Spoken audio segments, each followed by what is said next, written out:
The 2020 Cybersecurity Threat Landscape.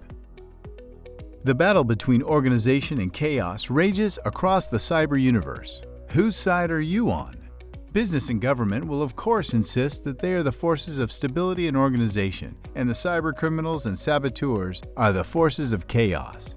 But the irony is that in many ways, it's business and government that are in chaos while cybercrime grows increasingly organized, as we shall hear. Let's start with data from a supposedly reliable source, the World Economic Forum. In 2018, they estimated the global cost of cybercrime to be $600 billion. They estimate that it'll reach $3 trillion during 2020. Meanwhile, Gartner estimates that total global spending on cybersecurity in 2019 was $124 billion.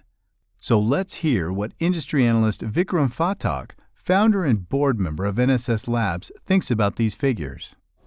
These are big numbers again on cybersecurity spending, but there's two ways of looking at it. So one is, compare how much you're spending versus how much you're losing. The ratio seems like we're spending a whole lot of money. If on the other hand you think of it from an R&D perspective, that you take say 10% of your revenue and you're going to plow that back into R&D, the bad guys are able to fund their research at a rate about 5 times of what the good guys are, which does not bode well for the future.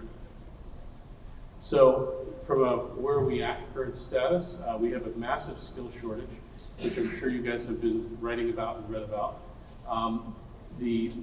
As Robbie was mentioning, we have a lot of labor-intensive solutions that require experts.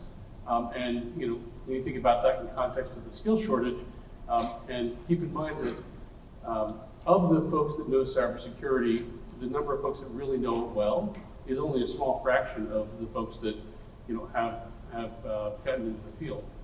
And then we keep on opening up new attack vectors, whether it's IoT, we're starting to go heavily into DevOps, which sounds great at first, DevSecOps, et cetera. But then you think about people that are somewhere in the world that are doing coding by what Google tells them to do when they do a search. And they're grabbing an open source repository that may or may not have been backdoored by the North Koreans, Chinese, Russians, Iranians, pick your adversary. And we're literally embedding the next attack vector in the code that we're developing today. So last but not least, sort of the self-awareness of what's going on, situational awareness of what's our current posture. If you ask most CISOs, where do you stand? They probably can't tell you. They may give you some hand waving and some numbers, but the fact is that they get surprised on the downside by breaches all the time. Vikram goes on to look at the top targets. The who, according to Verizon 2019 data. The what is ransomware, crypto mining, credential theft, and credit card or bank theft. The how is malware, exploits, hybrid attacks, etc. The why is money, intellectual property, and strategic interests. So where are we headed? Back to you, Vikram. So we're tracking the future. We have cloud, which is great, but we've got this DevOps moving very quickly and embedding flaws into the system very quickly. We have IoT, which there's a lot of devices out there that are hard-coded, and when the next version of some vulnerability comes out, like Heartbleed, kind of a thing for SSL, there's going to be a lot of obsolete devices. And by the way, it'd be interesting to hear what you guys have to say on this, particularly you, Tom, I think, which is the supply chain. I was being told that you can still buy devices at Best Buy for routers and switches that were built a couple years ago, and they still have the Heartbleed code in them, and there's no way to upgrade them. So people are still buying things because vendors are not going to throw away equipment just because it's got a vulnerability. At least not today, right? And then we're adding 5G, which now connects these things together in a way they've never been connected before, smart cities and so on. So what's going to happen when all of a sudden attacks jump from the virtual world to the physical world and things start going boom? Right? The due care right now that we have for cybersecurity is, to even call it 99%, that's not even remotely adequate compared to what we'd expect from our airplanes, as we mentioned earlier, and from a boiler in our basement. Right? It's a completely different due care expectation. What does that do to the insurance industry, and so on. And last but not least, before I get to a couple of last data points, how many of you have heard of the Dunning-Kruger effect? Okay, it's strongly advised you look it up. The Dunning-Kruger effect is that folks who are incompetent are so incompetent that they don't even know they're incompetent. They don't have the tools to judge their own capabilities. The bottom 25%, those that are seriously incompetent, rate their own competence as only a little below that of the most competent. Conversely, people who are highly competent assume that if things are easy for them, they'll be easy for others. This happens all the time in Silicon Valley. The best minds overestimate the ability of others. Back to Vikram for his conclusions before the other participants introduce themselves. So summary, we're falling behind, and the bad guys have got the upper hand, and we keep on making things worse. And the tools that we rely upon are incredibly complex and are not getting any easier. Hopefully with some of the AI stuff maybe it will be, but as you've heard, that's not a guarantee. And bottom line here is, from my perspective, I'm really excited about this panel because starting with situational awareness, where do you stand? If we could just get back to some basics, people could start making informed decisions. Hi, my name is Paul Kraus. I'm Vice President of Engineering for CyberSecurity at NetScout Systems.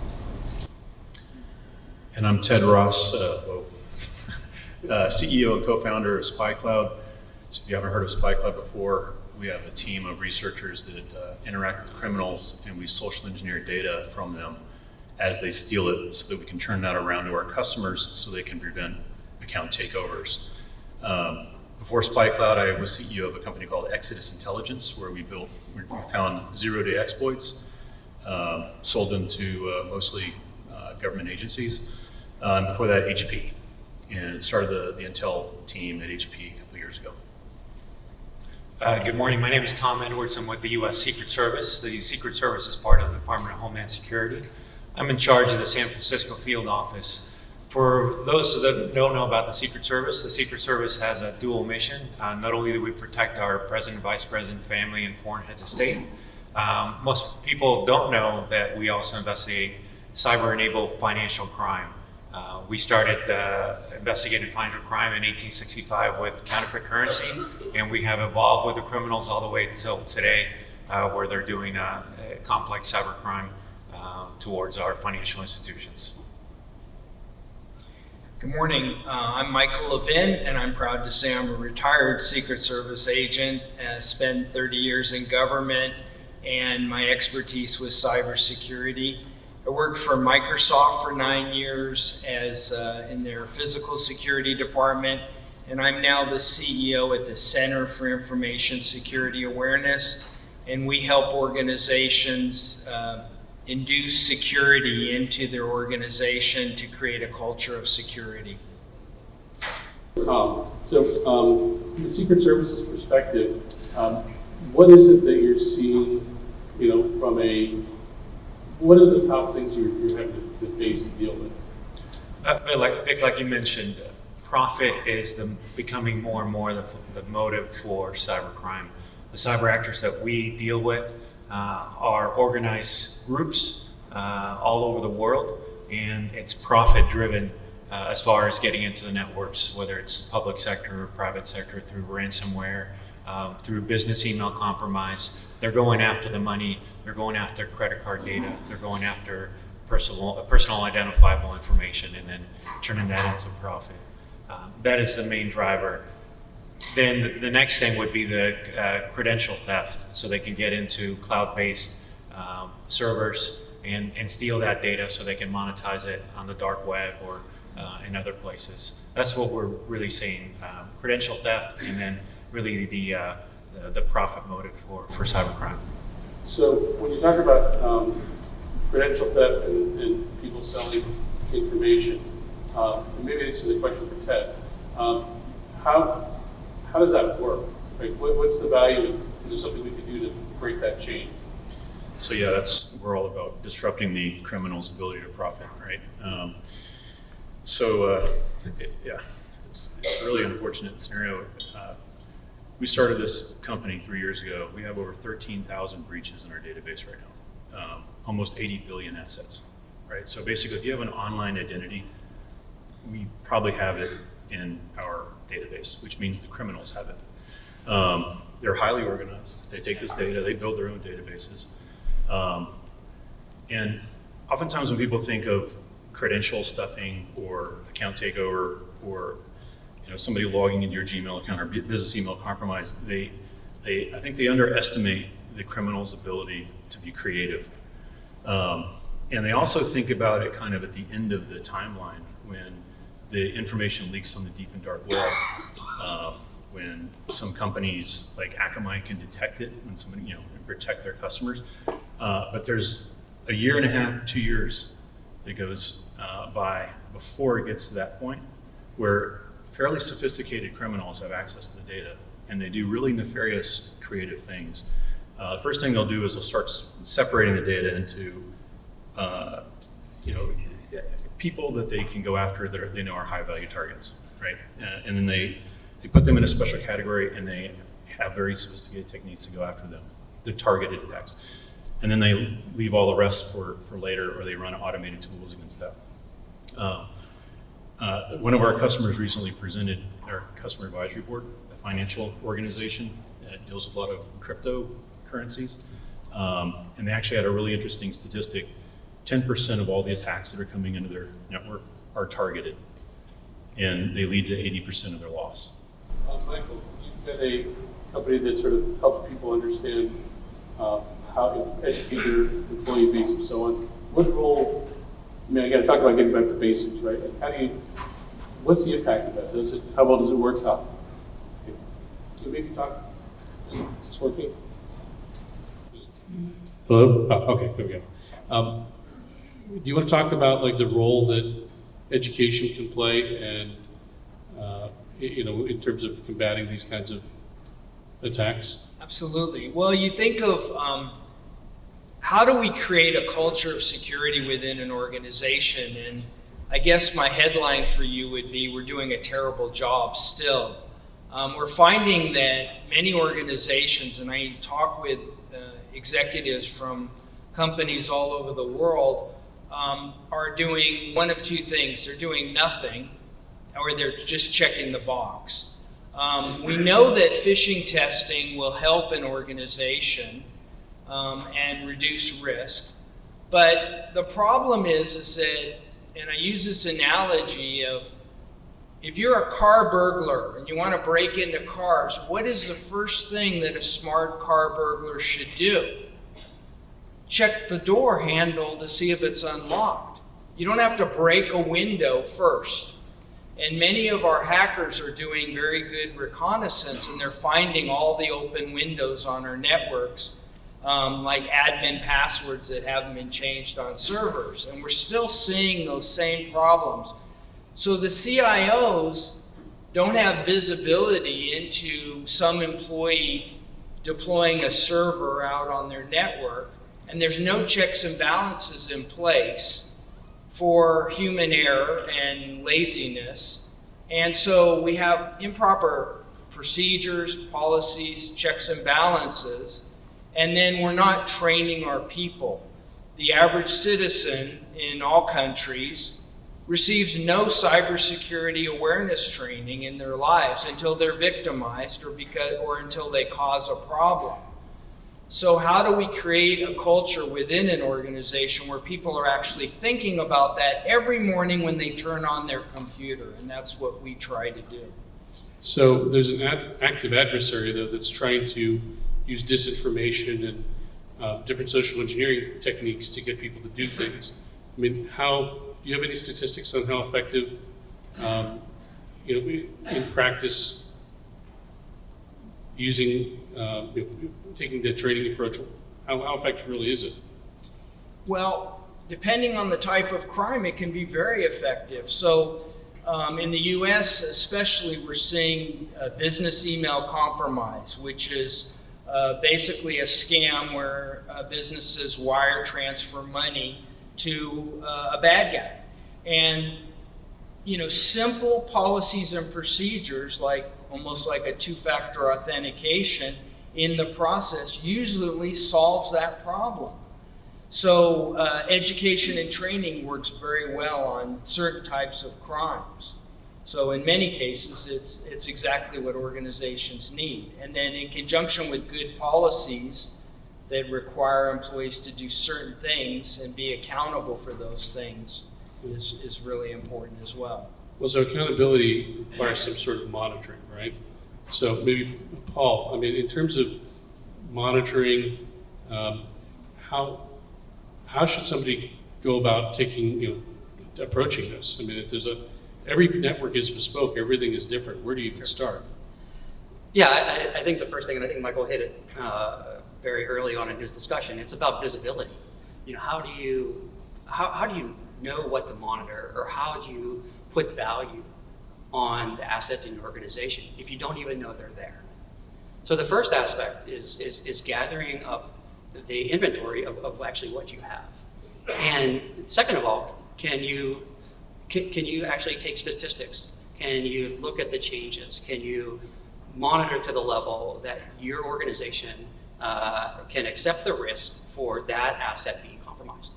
I think at the very core of it, and we touched a little bit about the hygiene. It's understand how valuable that asset is to you, and then do you have visibility across not only that asset itself, but across the infrastructure with which it touches. And so there's been a lot of discussion already this morning about moving to multiple clouds and AI and all these other good things. That sort of complicates the whole scenario. Moving to multiple clouds, putting DevOps, and you talked about SecOps, just in your introduction as well. Are they actually going to either these infrastructures together, or are they not? And I presented a couple months ago, and I asked a group of security engineers, when the DevOps team in your organization moves something to the cloud, are you involved? And 300 people, a half dozen of them raised their hand. And so, does the security team even understand what's out there? Does the IT team even understand what's out there? So let's go back to visibility, which I started. That's sort of the key bit for understanding, again, your risk posture. Without that visibility, I mean, you really have no way. And I think at that point, you're really just putting yourself in a hole. Well, I'm a big believer in that. I mean, earlier, I pointed out that the bad guys can get through the security defenses, right? I mean, they can. And so, but on the flip side, having people running around trying to trace everything, it just doesn't scale. So, okay, so we get some visibility, and you go for it, Ted. Yeah, it's interesting that we started this conversation out talking about device security and patches and things like that, and things that you would think would be taken care of. When you install a network, you install security with it, right? It's just kind of part of the install. And so hopefully that's happening in most places.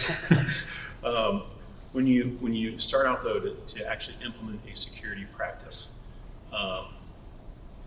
I think most people forget about the human element. And if you look at the attack surface, the weakest link is the human. And I think we are all kind of wired to start with the devices, but I think we should also be starting with human training and educating them on concepts like zero trust, and not to click on an email, not to click on an attachment.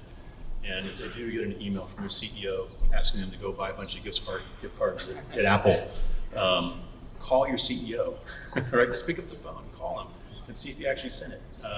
Really basic things. And I think those things are lost. And I think that's probably a bigger problem today than even forgetting to patch a vulnerability. I totally agree. Even if you look at Robbie's slide from the very beginning, 94% of corporations are multi-cloud.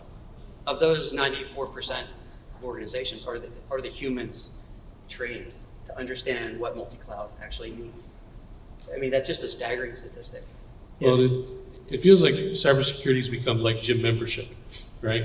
I mean, people buy it, and it makes them feel good, but they're not really deploying it and using it properly, right? They're not actually going in and doing what they need to do. So in that kind of environment, I mean, so Tom, where would you recommend people spend their effort? I mean, you see a lot of this. You're right. It is like a gym membership. You know, you think you have it, you don't use it. One of the things that we try to do at the department and at the Secret Service is build relationships with other agencies, the private sector, the public sector, as well as other governments. We have a strong relationship with the National Crime Agency in the UK as well as Europol. We are not going to solve this problem as a government entity. It takes a lot of players, a lot of partners, both the public and private sector. If we're not sharing information about the latest cyber threats, and there isn't that synergy between government and industry, then we're losing the battle against cybercrime. And we're learning that the hard way with mounting losses. But our relationships are getting stronger overseas and internally, domestically, as far as being able to push the information out to our partners. For example, the Secret Service has electronic crimes task forces around the country. We also have a task force in Rome, the UK, and in Hong Kong. And we're able to push out the latest malware or ransomware so that our private sector and public sector companies can inform their IT teams how to address those threats. So without that information sharing between private and public, we're going to lose the battle every time. So do you see a lot of vertical, meaning if one oil and gas company gets hit, do you see that same attack's being used for others? Yeah, exactly. Mike mentioned lowest hanging fruit, that will just move from one industry to the next, finding those vulnerabilities until they patch, and then they'll move on to the next one. And that's just the way they operate. They'll go from large businesses to medium businesses and then to small businesses. Obviously, the prize will always be the whales, but they'll go for your trout, they'll go for your minnows. It just depends how sophisticated that criminal organization is. But you know, cybersecurity is working. You know, there are some safeguards that are being implemented that are protecting us, but it's not a panacea. Yeah, I think you're a little more optimistic than I am. Yeah. So 2 years ago, I was at a presentation with the FBI where they presented to a BEC audience. And they said at that time, over the last 5 years, there was over $12 billion in loss just in BEC crime that they were tracking. And about 65% of all the cases that were sent into the FBI were BEC related, which, I mean, it's overwhelming, right? And only 3% of that of that 12 billion was recovered. And so it just seems like this problem's not going to go away anytime soon. And the interesting thing I picked up from that conference was when we all get these emails from the Nigerian prince, we kind of roll our eyes and think, oh, this is nothing. But we don't think that Nigeria now, as a country, has had several decades worth of training on how to social engineer us. They've gone through several generations, right, and trained those generations on these techniques. And they also are becoming a lot more capable from a cyber perspective, from a technical perspective. So even the Nigerian prince now is somebody who's formidable. And we just don't think of it in that context here. When you think of cybercrime, you have to be thinking hand in hand with social engineering.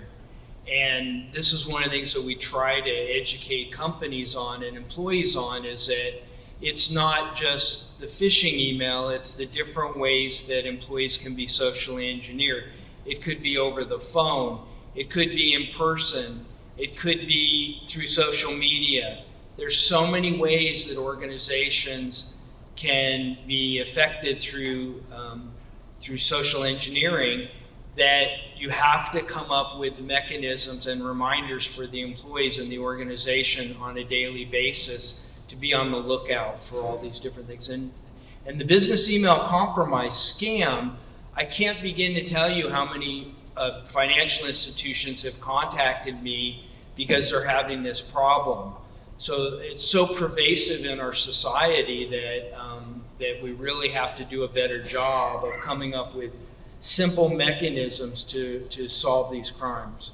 Yeah, I think we were talking earlier about before we got here, we have the coffee. And I mentioned that sort of a friend ran into a problem where he was going to China and he put on Twitter, wheels up, heading to Beijing for the next few days kind of thing.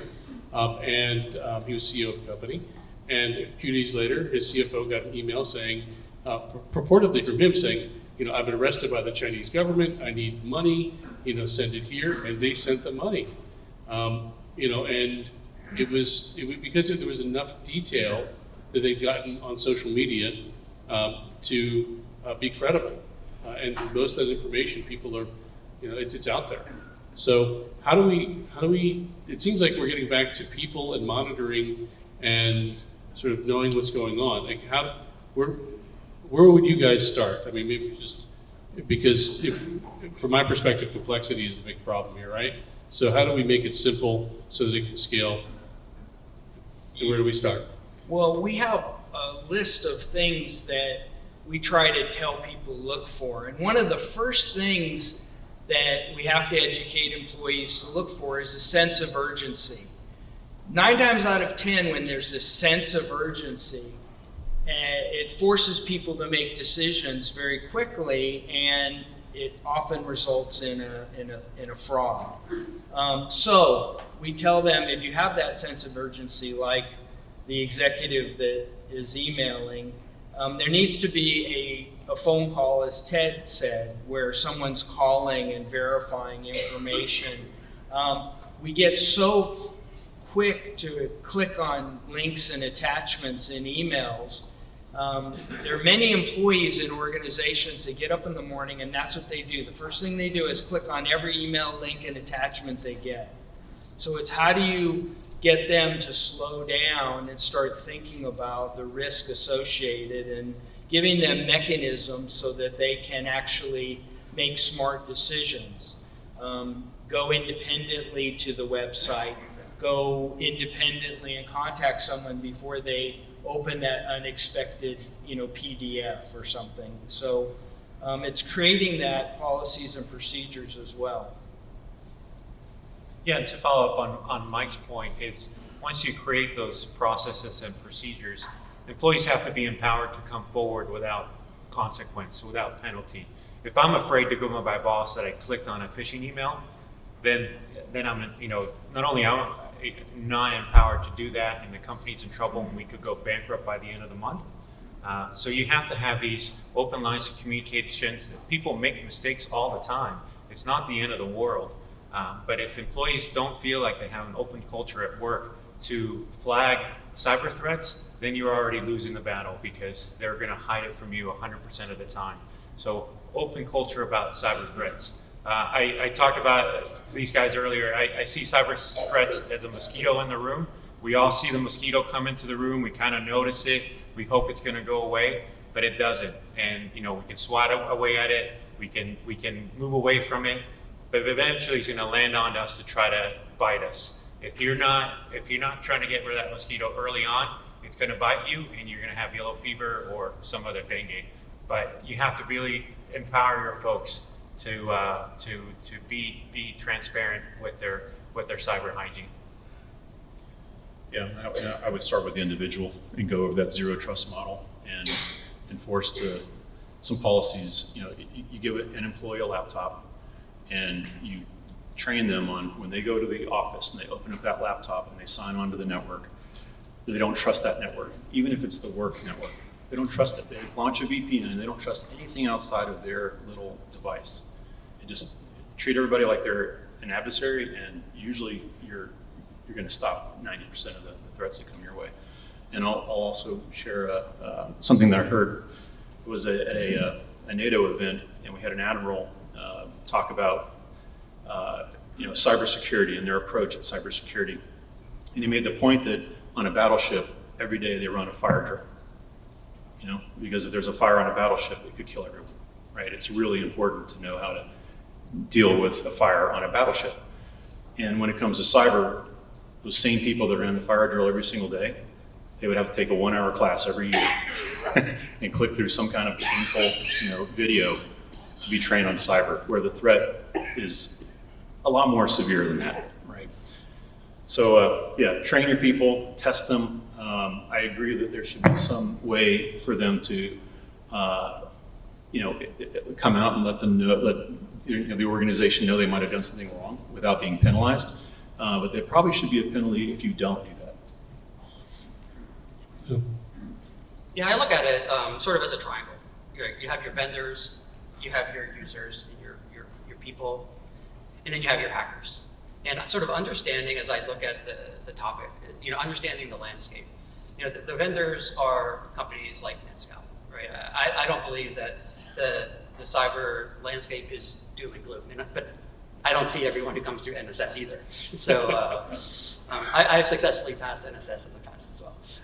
But if you look at the vendors, whether it's a cyber vendor providing you security, these people are working hard every day to fight. And as you saw in the very beginning, whether it's 5 to 1 from the investment versus the reward, or if you actually look at the numbers, it's more like 1 to almost 500,000 security professional who's highly trained to an actor that is unsophisticatedly trained. Just the statistics there are just ridiculously out of whack with regards to the vendors. But the vendors are trying. And then you look at the users, which we've talked about a lot, and I totally agree with regards to, it all has to start with you. And it has to start with the people and how you actually invest in the people that you have around you. How do you train them? Is it 15 hours versus 1 hour for fire drills to cyber? It really shouldn't be that way. And unfortunately, we're seeing the budgets decline for cyber training as well as cyber spending, which doesn't really bode well. And then I think thirdly, you just have to understand the hacker. You have to understand their motivation. The hackers, 5 years ago, people thought the hackers were lazy or they weren't very smart. You can look at the statistics, and the hackers are extremely highly educated. And the other thing is they're very, very motivated.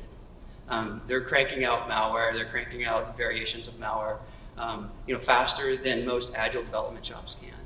Like I was saying earlier at our breakfast, every 20 seconds a variant comes out for IoT malware. So we've been sitting up here now for 30 minutes. Just think of the variants that are out there in play. Also, if you look at the threat reports, whether it's Verizon's or whether it's NetScout's or any other security vendor, the time for discovery of a device on the internet has gone from 15 days to 5 days, and I expect next year that to be 1 day. It's really interesting if you look at the adversaries. So you take this thing together, you put the triangle back together, you look at the people and the users, you look at the vendors, whether it's an IoT vendor or a security vendor, and you look at the hackers. Making up the threat landscape is sort of an interesting sort of place to look.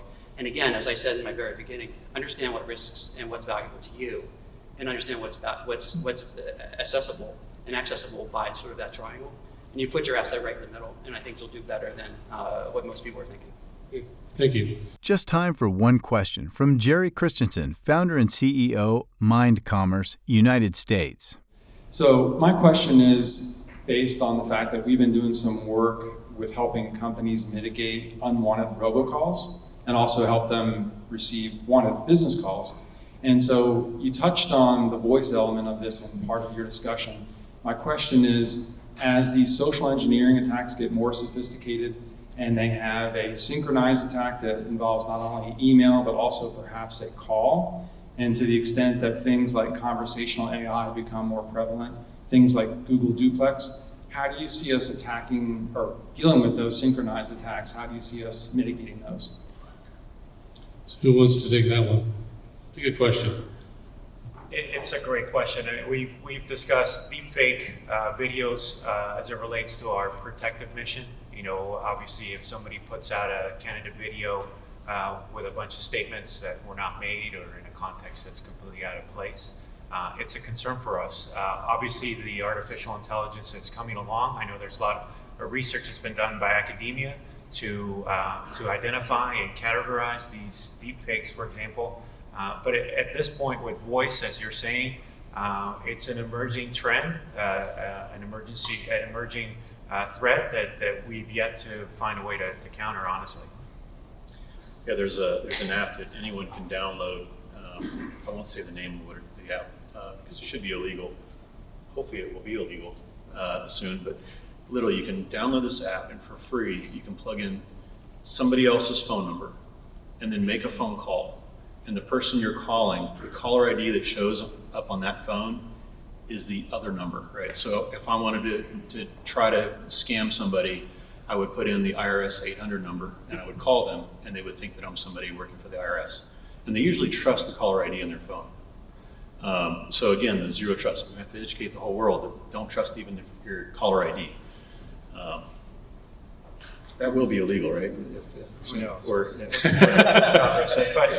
to add to that point, it's, as you see, industry has also been at the forefront of the deepfake phenomenon.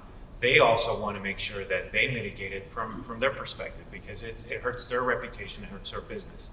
So I think you'll see a lot, I hope, a greater response from the Googles and the Yahoos and the internet providers to address some of that technology. Thank you.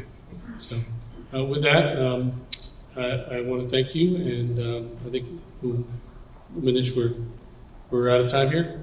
Okay, so thank you very much. If you didn't find that discussion pretty scary, you probably weren't listening. On the other hand, the panelists did offer some pretty sound advice. Take note. Our thanks to Vikram Phatak, founder and board member, NSS Labs; Paul Kraus, NetScout Systems; Tom Edwards, U.S. Secret Service, Department of Homeland Security; Michael Levin, Center for Information Security Awareness; and Ted Ross, CEO and co-founder of SpyCloud. And thank you for listening to this NetEvents podcast. A full transcript is available from www.netevents.org.